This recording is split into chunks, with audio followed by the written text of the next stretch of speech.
या कार्यक्रमास व्यासपीठावर उपस्थित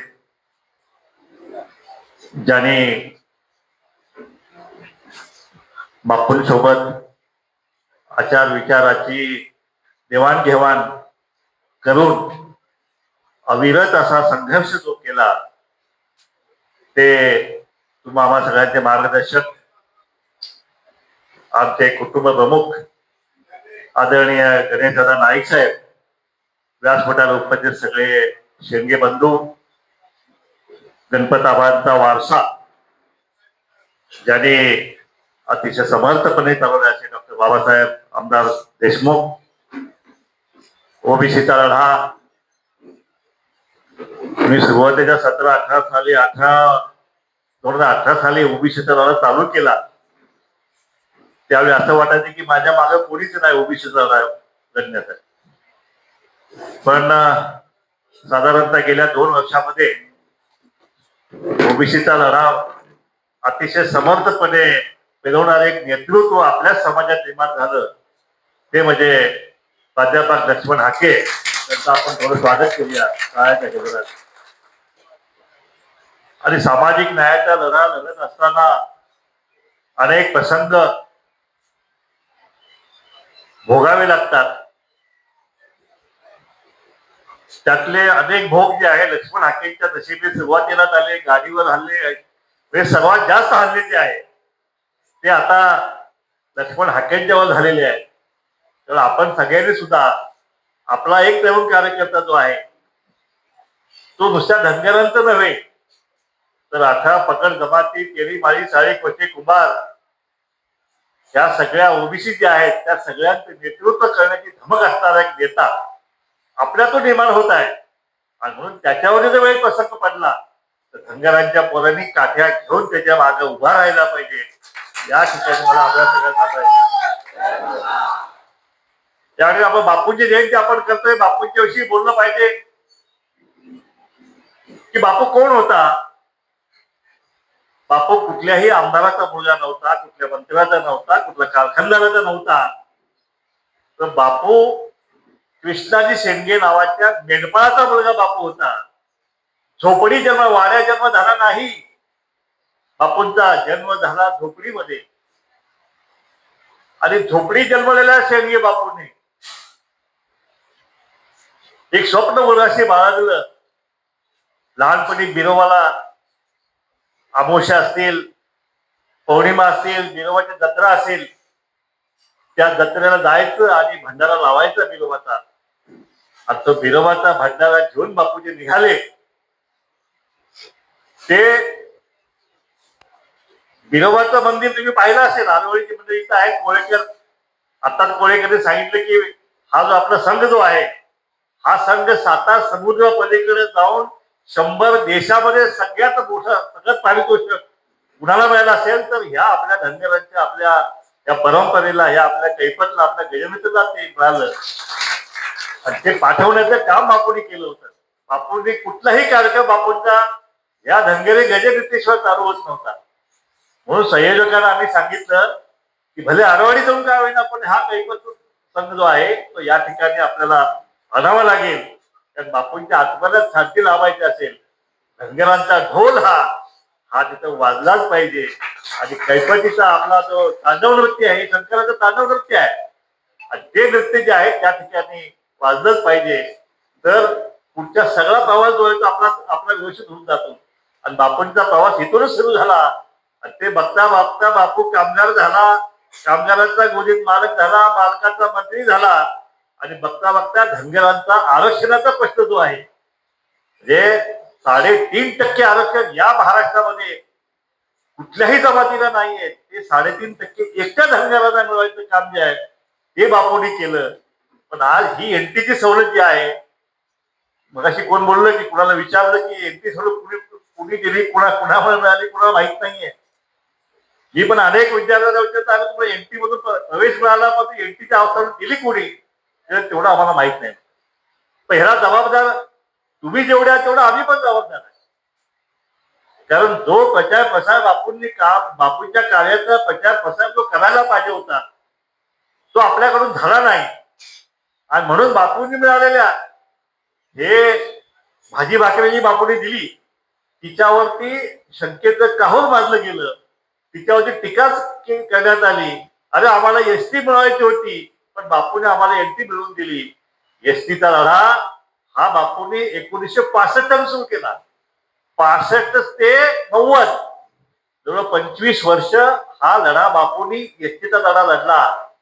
पण ज्यावेळी लक्षात आलं की हे आता आणखी 2 पिढ्या गेले तरी आपल्याला मिळणार नाही, पण ह्या जरा खरं घेणाऱ्या गणपाळांसाठी, या हमालांसाठी, वीटभट्टी, वेठबिगारी, फॅक्टरी म्हणजे ऊसतोडीसाठी यातून समाजाला बाहेर काढायचं असेल तर काही ना काही समाजाला द्यायला पाहिजे.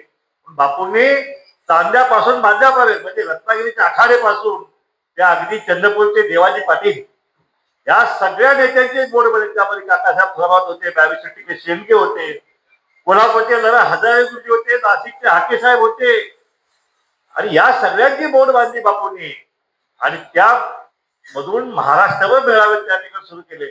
त्या त्या काळातला मेळावा माझ्या मते गंगाखेडचा ना, गंगाखेडचा मेळावा जो आहे, अंतुले बॅरिस्टर अंतुले त्यावेळी मुख्यमंत्री होते. त्यावेळी बॅरिस्टर अंतुलेने तो मेळावा बघितला आणि त्या मेळाव्यामध्ये ताबडतोब आमचा एक एमएलसी झाला त्यावेळी अनंतकुमार पाटील. अनंतकुमार पाटलांना एमएलसी मिळाली ती फक्त गंगाखेडच्या एका कार्यक्रम बापूंनी जे घेतला त्याच्यावरती मिळाली. तर अशा प्रकारे हा प्रवास आपल्याला सुरू झाला. ज्यावेळी कळले की ही एसटीची सवलत जी आहे म्हणून तेवढं सोपं नाही, अजून आपल्या 2 पिढ्या बरोबर होती पण काहीतरी द्यायला पाहिजे. पण सगळ्यांनी म्हणून निर्णय घेतला की भटक्या मुक्तांची सवलत जी आहे ती महाराष्ट्रात सरकारच्या अखत्यारीत आहे, आपण ती तरी समाजाला मिळवून देऊया. आणि म्हणून तो सांगलीचा मेळावा जो आहे त्या ठिकाणी घेतला. त्या मेळाव्याला सुद्धा आपल्या समाजातल्या काही नेत्यांनी विरोध केला, गाड्या अडवल्या, रस्ते अडवले, पण बापू खचले नाहीत. बापूने तो मेळावा जो आहे सांगली शहर पॅक झालं होतं कंप्लीट. सकाळी 12चा कार्यक्रम, राजीव गांधी त्या ठिकाणी येऊ नयेत म्हणून तिथल्या सगळ्या प्रस्थापित नेत्यांनी राजीव गांधी कोल्हापूरला उतरले 12 वाजता आणि सांगलीला यायला त्याला संध्याकाळी 6 वाजले. सकाळी 12 वाजता आलेला लाखोंचा जनसमुदाय बापूंच्या विनंतीनुसार जरा सुद्धा एकीकडे हल्ला नाही आणि मध्ये त्यांनी शेज लावले, सगळ्या कोल्हापूरचे सांगले इथं स्टेज तिथं स्टेज तिथं भाषण करा असं करायचं. त्यांना वाटलं की आता हा धनगरसभा निघून जाईल आणि मग राजीव गांधी तिथं जायचं. पण बापूने आवाहन केलं कुणीही त्या ठिकाणी हलायचं नाही. 6 वाजता कार्यक्रम सुरू झाला आणि त्या मेळाव्यामध्ये आपल्याला भटक्यामुक्तांची सवलत मिळाली, स्पेशल आरक्षण मिळालं. त्यावेळी फक्त 4% भटक्यामुक्तांचं होतं, त्यामध्ये बापूने त्यांना घातलं. आणि त्यावेळी हे लक्ष्मण गायकवाड, लक्ष्मण माने वगैरे मंडळी, अहो बापू तुमचा एवढा मोठा समाज, आम्ही भटक्यामुक्त, आम्ही आमच्याकडे तुम्ही घातला तर आमचं कसं होईल, आम्हाला काय मिळणार, आमच्या सगळ्यात मोठा अन्याय धनगरांच्याकडेच होईल. आणि बापूला ती गोष्ट पटली म्हणून बापूंनी पहिल्यांदा ह्या देशामध्ये हा प्रयोग केला बापूंनी आणि आरक्षणाचं सब कॅटेगरायझेशन केलं, अबकडे केलं. आता ते बापूंची संकल्पना जे अबकडे केलं, धनगर समाजाला एनटी क दिलं, भटक्याला अ दिलं, विमुक्तांना ब दिलं, धनगरांना क दिलं आणि वंजारांना म्हणजे गोपीनाथ मुंडेंच्या समाजाला त्यावेळी ड ड दिलं, त्यांना 2% दिले. आपण 3.5% घेतले, 4%चं 10.5% पण आरक्षण घेऊन गेले बापू. आणि त्यावेळी म्हणून हे आपल्याला 3.5% आरक्षण मिळालं. सुरुवातीला तुम्हाला माहित नाही अशी पातळी आली होती त्या जीआर मध्ये की 6 महिने एखाद्या धनगराला ती जर सवलत घ्यायची असेल तर त्यानं पहिले मेंढरं घेऊन माळावर गेले पाहिजे. मेंढरं माळावर सोडायची, गावात जायचं, सरपंचाकडे दाखला घ्यायचा की हा धनगर हा मेंढपाळ ह्या ठिकाणी आलेला आहे, असा एक दाखला घ्यायचा. असं 6 महिने सगळ्या गावाचे दाखले घ्यायचे आणि मग ते दाखले घेऊन तहसीलदाराकडे जायचं आणि मग त्याला एनटी सवलत मिळाली. म्हणजे त्या जीआर मध्ये अशी भेट मिळाली होती की एकाही मेंढक्याला किंवा एकाही धनगराला ही सवलत मिळू नये अशी ज्ञानमाची भेट त्यात मिळाली होती. पण बापूंनी म्हणलं ठीक आहे तसा तर तसाच जीआर घ्या, पण एकदा आमची कॅटेगरी आमची बदला, आम्हाला एनटी मध्ये घाला. त्यानंतर मुख्यमंत्री आपले कोण झाले, नाईक, सुधाकरराव नाईक, नाही सुधाकरराव नाईक आल्यानंतर सुधाकरराव नाईकांच्याकडून ती अट जी आहे ती काढून घेता घेता घेता बापू त्यांच्या किचन पर्यंत गेले. अहो हे काय तुम्ही खायला लागलाय, आपलं धनगर तुम्हाला मटण आवडतं ना, काय आम्ही तुम्हाला हे करतो, कवळी लुसलुशीत बोकडं जे आहेत अगदी हे खाऊन बदाम बिदाम पिस्तं खायला घालून बापू ते पोकर तयार करायचं कवळं सुटसुशीत, आणि मग ते संडेला कार्यक्रम असायचा वर्षा बंगल्याच्या लॉनवर. एक मुसलमान घेऊन जायचा आणि मागे तो कार्यक्रम. मुख्यमंत्री खुश झाले ना, काय समजलं का, राजा उदार झाला. पण एका मोकळ्यात नाही झाला बरं का.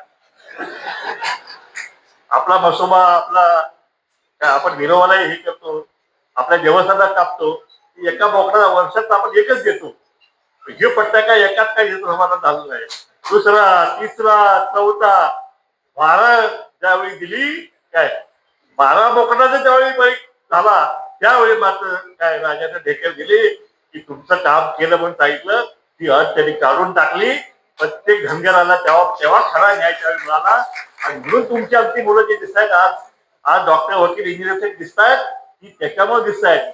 म्हणजे बापू ह्या युक्त्या ज्या आहेत हे कुणाच्या डोक्याच्या पलीकडचं हाके साहेब, हे भाषण करून असलं काय आरक्षण मिळत नसतं. भाषण करून ही सर इंग्लिश आंदोलन केलं असतं, मोर्चा वर्षा घेराव घातला असता तरी पण हे झालं नसतं. पण हे कशामुळे झालं कार्यक्रम.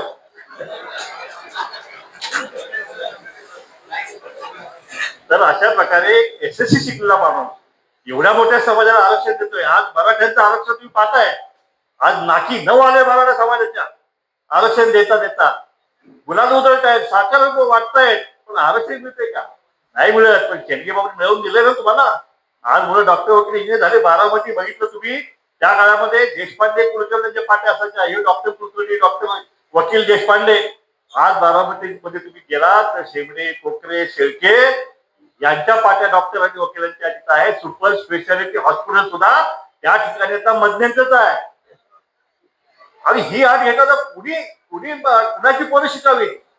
अरे एखाद्या कलेक्टरचं किंवा एखाद्या तहसीलदारचं पोरं शिकलं ठीक आहे, पण या सवलतीमुळं मेंढपाळांची मुलं हवालांची मुलं एमबीबीएस झाली.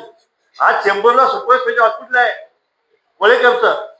एक कोळेकर जो आहे आमच्या गोदीमध्ये हमाल, गोडी वाहणारा हमाल, त्याचा मुलगा, त्याला 52% आरक्षण मिळालं, ऍडमिशन मिळालं. आज कोळेकरचं सुपर स्पेशालिटी हॉस्पिटल आज चेंबूरमध्ये आहे. आज लाखो रुपये जो आहे तो आज त्या ठिकाणी कमवतोय. म्हणजे हा विकास जो आहे, हा विकास कुणामुळे झालाय, कशामुळे झालाय. हा काय बकरी कापून एखाद्या देवाला बकरी कापणे असं चमत्कार होत नाही काय, किंवा कीर्तन आणि दिंड्या करून असला चमत्कार होत नाही ना. हा काय चमत्कार नाही. हा बापूंनी आयुष्य त्या ठिकाणी परिश्रम केला. आयुष्यभर त्यांनी उपाशी तपाशी महाराष्ट्र फिरले, महाराष्ट्राची बोट बांधली. आणि तेव्हा कुठं हे जे आहे एक आरक्षण आपल्याला मिळाले, पण त्याच्यावर सुद्धा बापूंच्या संशय घेता तुम्ही. लाज वाटली पाहिजे जे कोणी या आरक्षणावरती बोलता येते. अरे मिळून दाखवा ना तुम्ही.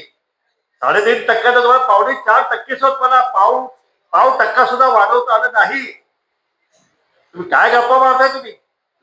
त्यामुळं जे कोणी आता एनटीच्या आरक्षणावरती संशय घेतील त्यांना तिथल्या तिथं जबाब जो आहे तो आपण सगळ्यांना दिला गेला पाहिजे. अरे बाबा, हे येरा गाभ्याचं काम नाही पाहिजे, त्याला जातीचे आणि जातीवंत बाप होता म्हणून जातीला आरक्षण देऊन गेलेलं आहे. विरोबाचं मंदिर, अरे भंडारा लावला, अरे कसलं मंदिर, ते गुडघ्यानं रांगत आत जायचं, गुडघ्यानं मागे यायचं. ते आरोडी मंडळीत आहेत ना. आज काय बापूंनी संकल्प केला, नाही माझा बिरोबा जो आहे या देशातलं सगळ्यात मोठं धनगरांचं मंदिर कुठं असेल तर ते आरोडीच्या बिरोबात असेल. बापूंनी संकल्प केला आणि त्या ठिकाणी पायाभरणी करून तो जीर्णोद्धार जो आहे तो बापूंनी केला. हे आपण सगळ्यांनी पाहताय. त्या ठिकाणी पुजाऱ्यांचं 2 खून झाले, त्याच्यामध्ये एवढा मोठा वाद झाला, पण बापूंनी हिंमत हारली नाही. बापूंनी तो विषय लावून धरला.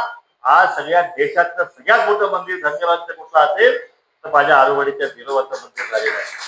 आज ते पुजारी भांडत आले, आमच्या पुजारकीचं काय होईल, पुजारकीचं काय होईल म्हणून वाद झाला. आज लाईन लागले पुजारकी घ्यायला. एकेका महिन्याला 10 लाख 12 लाख रुपये पुजारकी घ्यायला लागले. आज अख्ख्या महाराष्ट्रातून सगळं भक्तगण वाढलंय त्या ठिकाणी. त्यामुळं हे बापूने जे काम केलंय याला तोड नाही कोणाचं. एखादं मंदिर बांधून तर बघा ना काय होते ते. बापूने बांधलं सुद्धा नाही. अरे त्या दगड कुठला पाहिजे त्या बिरोबाला म्हणून बापू कर्नाटकमध्ये तात्या तुम्ही होतं त्यावर. जो काळ्या पाषाण जे त्या दिसत ना सगळ्या त्या दगडी भिंती सगळ्या त्या दिसत आहेत, ते बापूंनी त्या ठिकाणी कर्नाटकमध्ये जाऊन स्वतः जाऊन दगड हे केलेलं आहे. आणि म्हणून हा सगळा विषय जो आहे बापूच्या जेवढं बोलता येईल तेवढं हे आहे.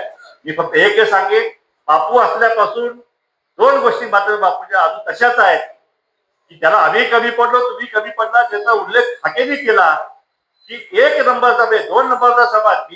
आता जात न्याय जगण्याला होऊन जाऊ द्या, महाराष्ट्रामध्ये एक नंबरचा धनगर समाज जो आहे, पोट जातीचं एकत्र केल्या तर धनगर समाज हा एक नंबरचा समाज झाला.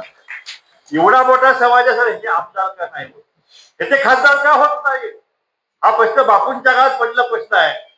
त्याच्यावरती त्यावेळी सुद्धा सोल्युशन मिळालं नाही आणि आज सुद्धा आम्हाला मिळत नाही. पण आता ह्या 2-3 वर्षामध्ये आम्हाला एक सोल्युशन सापडलेलं आहे. ते म्हणजे धनगरांना जर विधानसभेत जायचं असेल, मंत्रालयात जायचं असेल, तर धनगरांच्या वाड्यावर त्याचा रस्ता जात नाही. तर त्या तेली माळी चाळी कोटी कुंभा धनगर ह्यांच्या वाड्या ह्यांच्या वस्त्यावरनं जर आपण गेलो ह्यांना सोबत घेऊन, तर मंत्रालयात जाण्यापासून तुम्हाला कुणीही थांबू शकत नाही. आणि म्हणून हा सत्य जाण्याचा मार्ग जो आहे, आम्ही चुकलो होतो. मी पण स्वतःला धनगरांचाच येतं म्हणायचं, सगळे आमचे धनगरांचेच नेते होते. पण ज्यावेळी लक्षात आले की अरे हे दुसऱ्या धनगरांच्यावर नाही होत आपलं कधी, एकही आमदाराचं कधी बसत नाही आपलं, सांगोल्याला का बसलं, तर त्या ठिकाणी सत्ताधारी जो समाज आहे त्याने सुद्धा आबांच्या सोबत त्यांनी हे केलं. आबांनी सगळ्यांची बोर्डबाजी म्हणून समजलं ते. पण धनगराच्या मतावर तुम्ही जर आमदार व्हायला का होऊ शकत नाही, पण ओबीसीला सोबत घेऊन गेलं तर मग मात्र तुम्ही म्हणतात 70 आमदार जे आहे ते व्हायला जास्त वेळ लागणार नाही. म्हणून आपल्याला ओबीसीच्या चळवळीत आपला भाग गेला पाहिजे. आपली एनटीची सवलत आता शिल्लक आहे का? आता काय होणार आहे त्या सवलतीचं? ओबीसीला आव्हान दिलेलं आहे, ओबीसी जी आर काढलेला आहे, त्यामध्ये आपली एनटीचं काय? एनटीची सवलत सुद्धा आता बाळासाहेब सराटे मराठा समाज नेता आहेत, त्यांनी कोर्टात आव्हान दिलेलं आहे की हे आरक्षण धनगराला कसं काय? आयोग नाही, सर्वेक्षण नाही, आंदोलन नाही, कुठं लाठीचार्ज नाही, काय नाही, मग धनगराला हे आरक्षण कसं दिलं गेलं हा प्रश्न कोर्टाला विचारलाय मराठा समाज नेत्यांनी. आता तिथं आम्ही खंबीर आहोत, तिथं काही सुद्धा 1% सुद्धा तिथं आपल्या आरक्षणाला धक्का लागू देणार नाही, एवढं आपल्याला आश्वासन या ठिकाणी मी देतो. आणि बापूंनी जो काय दुसरा विषय दिलेला आहे एसटीचा विषय जो आहे, तुम्हाला माहित नसेल, बापूंचं 14वं घातलं, 13वं घातलं आणि 14व्या दिवशी पांढरे कपडे घातले. 3 वर्षामध्ये देशाच्या पंतप्रधान आणलं. अटल बिहारी वाजपेयी पंढरपूरमध्ये आले, आपलं माहित असेल. आणि जसं राजीव गांधींनी ढोल वाजवला तसं पंतप्रधान ढोल वाजवलं की आम्हाला आरक्षण मिळतंय. आणि म्हणून देशाच्या अटल बिहारी वाजपेयीला त्या ठिकाणी आपण आणलं आणि त्यांच्याकडून ढोल वाजवला. पण त्या ढोलातून विकासाचे बोल मात्र जे आहे ते आज सांगायचं आपल्याला ऐकायला मिळाले नाहीत. तो लढा अपूर्ण राहिलेला आहे. 15 दिवसात अटलजींचं सरकार गेलं, नाही तर आमचा कमिशन नेमून 8 महिन्याच्या आतमध्ये अहवाल घेऊन शेवटच्या पार्लमेंटच्या अधिवेशनामध्ये धनगर समाजाचा एसटीचा प्रश्न निकालात काढण्याचा जो काय प्रयत्न होता, तो 20व्या प्रयत्न म्हणजे पंढरपूरच्या, आपल्याला माहित नसेल, पंढरपूर त्या दिवशी पूर्ण भरलं होतं. 2 वाजता पंढरपूरचे 4ही रस्ते बंद करावे लागले. पंढरपूर शहर पॅक झालं, मैदान पॅक झालं, वाळवण पॅक झालं, कल्ल्या बोळा सगळं पॅक झालं. यायला जागा नाही म्हणून 2 वाजता 4ही रस्ते बंद केले. माझ्या गुजरात इथून 22 ट्रेन भुसावळला त्यांनी थांबवल्या. कर्नाटक मधून आमच्या व्ही एल पाटलांनी मदत केली होती. 50,000 लोक हुलजयंतीला अडवले तिथं. हुलजयंतीला 50,000 लोक अडवले, कारण का आता जागा नाही म्हणून. त्या ठिकाणी इतका मोठा मेळा मोजायचे कुणी? आता पण आषाढी पण कधी मोजली नाही, कुठल्याही आषाढीला दारा बंद झाली नाही. पण 22 जानेवारीच्या त्या धनगरांच्या मेळाव्यामध्ये, धनगरांच्या वारीमध्ये पंढरपूरची दारं बंद करावी लागली. आता मोजली एआय नाही, ज्यावेळी एआय ना त्यावेळी मोजले किती निघाले माहितीये? आषाढी वारीला आता निघाले 28 लाख. 28 लाख भाविक त्या ठिकाणी होते. हे दारं उघडी असताना आपण त्या दारं बंद केली होती. तुम्ही कल्पना करा, यायला सुद्धा हे मोजता येणार नाही, एवढा मोठा मॉब त्या ठिकाणी आपण केला होता. म्हणजे इतके प्रयत्न आम्ही केले. तुम्हाला हे का सांगतोय? आम्ही शांत बसलो नाही. शेड्यूल टाईमचा लढा आपला चालू आहे. तुम्ही बघताय सगळे लढे आपण लढतोय. आता एसटीचा लढा कधी आपल्याला माहित नाही, पण तोपर्यंत एनटीची सवलत वाचवायची असेल आपल्याला ओबीसी सोबत राहावं लागेल. ओबीसी लढ्यात आपल्याला सहभाग व्हावा लागेल. आणि म्हणून आपल्याला विनंती करतो की ज्या ज्या ठिकाणी ओबीसीचे आपले मेळावे असतील, मोर्चे असतील, आंदोलन असतील, त्यावेळी आपण पुढे घेतलं पाहिजे. ओबीसीचा विश्वास आपल्यावरतीच आहे. ते म्हणजे धनगरच, हे आंदोलन धनगरच ऐकू शकतात. धनगरांनीच नेतृत्व केलं गेलं पाहिजे अशी कुणाची भावना आहे. ह्या सगळ्या तेलीबाई साई गोष्टी कुंभार ह्या सगळ्यांची आहे आणि म्हणून त्यांचं नेतृत्व करण्याची संधी आपल्याला आहे. म्हणून आपण ते कधी दौडू नका. या ठिकाणी एवढंच मी बोलतो. आपल्याला दादांचं आपलं ऐकायचं, आमचे आमदार साहेबांना ऐकायचं आहे. बाकी सगळं पुढे बोलू. पण ह्या दोन गोष्टी मात्र एसटी लढा चालू आहे. आमचा राजकीय लढा जो आहे तो आता हाके तुम्हाला सांगितलं तो लढा आपला चालू आहे. आणि काही काळजी करू नका. 29 पर्यंत नक्कीच आपल्याला 5-25 आमदार जे आहेत ते आपल्या विधानसभेमध्ये गेलेले दिसतील. एवढं मात्र या ठिकाणी आपल्याला सांगतो. आणि पुन्हा एकदा आयोजकांनी पहिल्यांदा इतक्या वर्षांनी बापूंची जयंती साजरी केली. शेवटची याच्या आधीची जयंती सांगोल्यात साजरी झाली होती. त्यावेळी गणपताबा होते, कोळ्यामध्ये होती, कोळ्यामध्ये. आणि कोळा म्हणजे कोळ्यातली सगळ्यात मोठी सभा जी आहे ती बापूंच्या जयंती झाली. कारण त्या ठिकाणी बापूंच्या हाडा मासाला रस्त्याला जाणणारी सगळी माणसं त्या ठिकाणी कोळ्या गावात होती. आणि म्हणून तो कार्यक्रम जो आहे तो कोळेगावच्या लोकांनी विनंती केली म्हणून तो त्या ठिकाणी केला. गोकुळात मुंडे हेलिकॉप्टर घेऊन त्या कार्यक्रमाला आले होते, मुंडे साहेब आले होते. तर अशा प्रकारे हा जयंतीचे कार्यक्रम आपण सतत आपण घेऊया. आणि हा बापूंच्या कामाचा यातूनच आपले नक्कीच आपले आमदार होतील, आपली एसटी सवलत मिळेल. त्या लढा हा शेवटी लढावाच लागतो. सामाजिक न्यायाचा लढा वेळेमध्ये मागमोग करता येत नाही. आता आमची 2 पिढ्या खपल्या. आता आमचे मल्हार कुठे आहेत? तिथं आमची 3री पिढी सुद्धा व्यासपीठावर उभा आहे. 3री पिढी सुद्धा या ठिकाणी आमची आलेल्या व्यासपीठावर. किती पिढ्या खपायला पाहिजे आम्ही मला. आणि म्हणून माझी विनंती आपल्याला की हा लढा लढण्यासाठी आपल्या सगळ्यांची मदत, आपल्या सगळ्यांचा आशीर्वाद जो आहे तो आपला शेंडगे कुटुंबाच्या मागे ठेवा. या शेंडगे कुटुंबाच्या वतीनं मी एकच आपलं आश्वासन देतो की उतरणार नाही, मातणार नाही. शेंडगे बापूंनी दिलेला वसा सोडणार नाही. जय हिंद, जय महाराष्ट्र, जय मल्हार. धन्यवादांना. यानंतर फक्त 2च प्रश्न आहेत.